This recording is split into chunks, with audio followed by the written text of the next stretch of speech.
तृतीय वर्ष संस्कृत प्रथम प्रश्न पत्र में हम विष्णु सूक्त देख रहे हैं। देखिए प्रथम मंत्र एक बार फिर से। विष्णोर्नु कम वीर्याणि प्रवोचम यह पार्थिवानि विममे रजांसि यो अस्कभायदुत्तरम सखस्थम विचक्रमाणस्त्रेधोरुगाय। यह मंत्र प्रथम मंत्र विष्णु सूक्त का, जिसमें कल सायण के भाष्य की मैंने चर्चा की थी।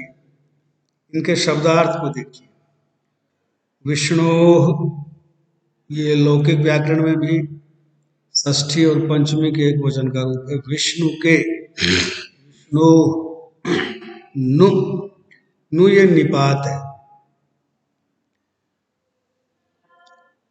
निपात यास्क का एक ग्रंथ है निरुक्त, उसमें शब्दों की जो कोटियां बताई हैं उसमें नाम, उपसर्ग, नाम, आख्यात, उपसर्ग और निपात, ये चार कहते हैं। तो निपात का कोई विशेष अर्थ नहीं होता। ये कहते हैं कि निपतंती, ये वाक्यों में शब्दों के मध्य आकर गिर पड़ते हैं, अर्थात इन्हें कभी पाद पूरण के लिए, कभी छंद की पूर्ति के लिए और कभी अनावश्यक रूप से भी डाल दिया जाता है, लेकिन कहीं कहीं इनका अर्थ भी होता है। अब यहां जैसे है विष्णु, विष्णु के, नु, नु का अर्थ है शीघ्र। कम, पाद पूरण के लिए ये भी निपात है, कम, नु कम। वीर्याणि,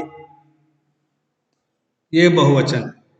वीर कर्माणि, वीर्याणि मतलब वीर कर्माणि, विष्णु के वीर कार्यों को,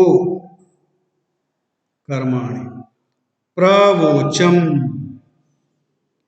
कथयिष्यामि, मैं अब विष्णु के वीर कर्मों का कथन करूंगा।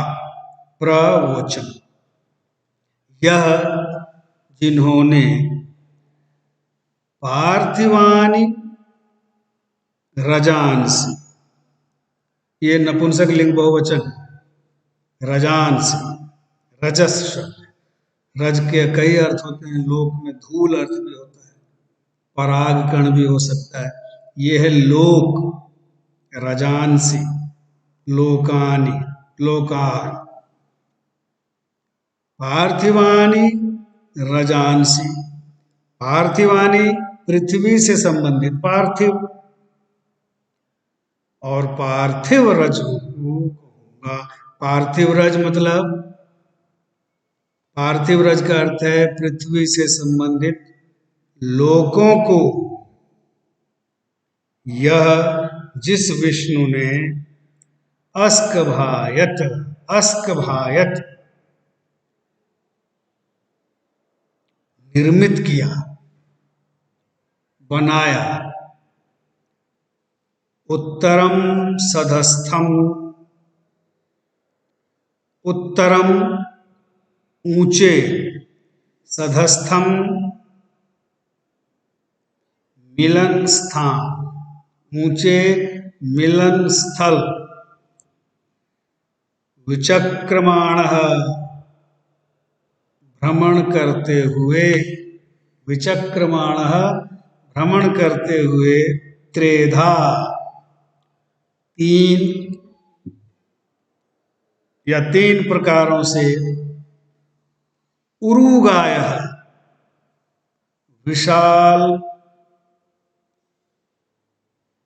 गति वाले विष्णु ने। उरुगाय विष्णु का विशेषण है, प्रथमांत। उरुगाय, यह शब्दार्थ मैंने आपको बताया। उरुगाय विशाल गति वाले। अब इसका अर्थ देखिए। शीघ्र ही मैं विष्णु के वीरतापूर्ण कार्यों का वर्णन करूंगा। प्रवोचम, विष्णोः वीर कर्माणि प्रवोचम, मैं विष्णु के वीर कर्मों का, वीरतापूर्ण कार्यों का वर्णन करूंगा। जिस विशाल गति वाले ने उरु गाया, जिसकी गति अत्यंत उरु है, विस्तीर्ण है, विशाल है, 3 कदमों से चलकर, त्रेधा विचक्रमाण, 3 कदमों से चलकर, पार्थिवानि रजांसि, पृथ्वी संबंधी लोगों को विममे, नाप लिया, कहीं कहीं निर्मित किया, नाप लिया। तथा जिसने पवित्र आत्माओं के लिए ऊंचे मिलन स्थल का निर्माण किया। जैसे सधस्थम है मिलन स्थल, तो इसमें सायण ने कहा उपासकानाम सहस्थानम, जहां सारे उपासक साथ साथ निवास करते हैं, ऐसे स्थान को अस्कभायत, स्तंभितवान, ध्रुवम स्थापितवान, स्तंभित कर दिया, स्थिर कर दिया उन मिलन स्थलों को, पवित्र आत्माओं के मिलन स्थल को उन्होंने स्थिर किया। त्रेधा चक्रमाण, 3 कदमों में पृथ्वी को नापा है। यह तो बहुत प्रसिद्ध कथा है पुराणों में, बलि और वामन का जो प्रसंग आता है। भगवान विष्णु ने पूरी पृथ्वी को 3 डगों में ही नाप लिया था। उसका रेफरेंस हमें बार बार इन मंत्रों में मिलेगा। वो विष्णु का एक वीर कर्म है। तो फिर से एक बार देखिए कि शीघ्र ही, मैं प्रथम मंत्र का अर्थ बता रहा हूं, शीघ्र ही मैं विष्णु के वीरतापूर्ण कार्यों का वर्णन करूंगा। जिस विशाल गति वाले विष्णु ने 3 कदमों से चलकर, विचक्रमाण, शानच प्रत्यय, शानच लोक में भी प्रयुक्त होता है, 3 कदमों से चलते हुए, चलकर, पृथ्वी संबंधी पार्थिवानी रजांसी लोकों को विममे, नापा, तथा जिसने पवित्र आत्माओं को, पवित्र आत्मा वालों को ऊंचे मिलन स्थान का, उत्तरम सधस्थम, सधस्थ का अर्थ ने बताया सहस्थान, उपासका नाम सहस्थान, जहां विष्णु के सारे उपासक साथ साथ स्थित होते हैं, रहते हैं, ऐसे ऊंचे सधस्थ का निर्माण किया। उत्तरम सधस्थम विममे, निर्माण किया।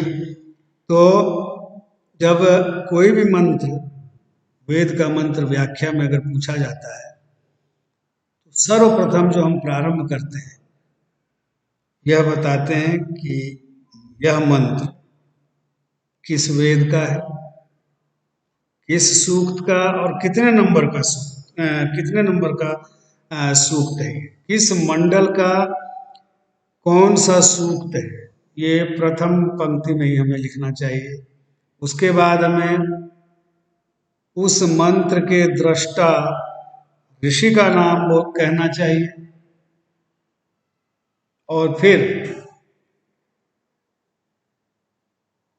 उस सूक्त के मंत्र किस छंद में निबद्ध हैं, ये संकेत करना चाहिए। और ये हमें ऊपर ही ऊपर मिल जाता है। जैसे इसमें आपने देखा विष्णु सूक्त में ऊपर ही लिखा हुआ है षड ऋचम, इसमें 6 ऋचाएं हैं, यानी 6 मंत्र हैं इस सूक्त में।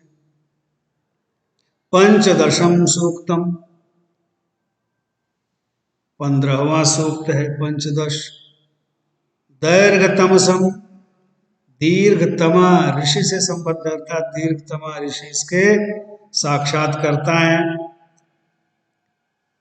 और त्रैष्टुभम, त्रिष्टुप छंद है, और वैष्णवम विष्णु से संबद्ध है। इतनी चीजें ऊपर की ही प्रथम पर पहले पैराग्राफ में ही अपने को लिख देंगे। उसके बाद हम उसका अगर पदपाठ जानते हैं तो पदपाठ करें, शब्दार्थ जानते हैं तो शब्दार्थ बताएं, और फिर उसकी हम सप्रसंग अनुवाद या व्याख्या करें। लेकिन वेद के मंत्रों को यदि हम सायन के भाष्य के बिना पढ़ते हैं तो वह बिल्कुल अधूरा हमारा ज्ञान होता है, क्योंकि वेद के मंत्रों में जितने भी अर्थ बतलाने वाले वो सब अलग अलग अर्थ बताते हैं। तो फिर हमें कहीं तो स्थिर होना पड़ता है। तो ऐसे में हम आचार्य सायन के भाष्य को प्रामाणिक मानते हैं।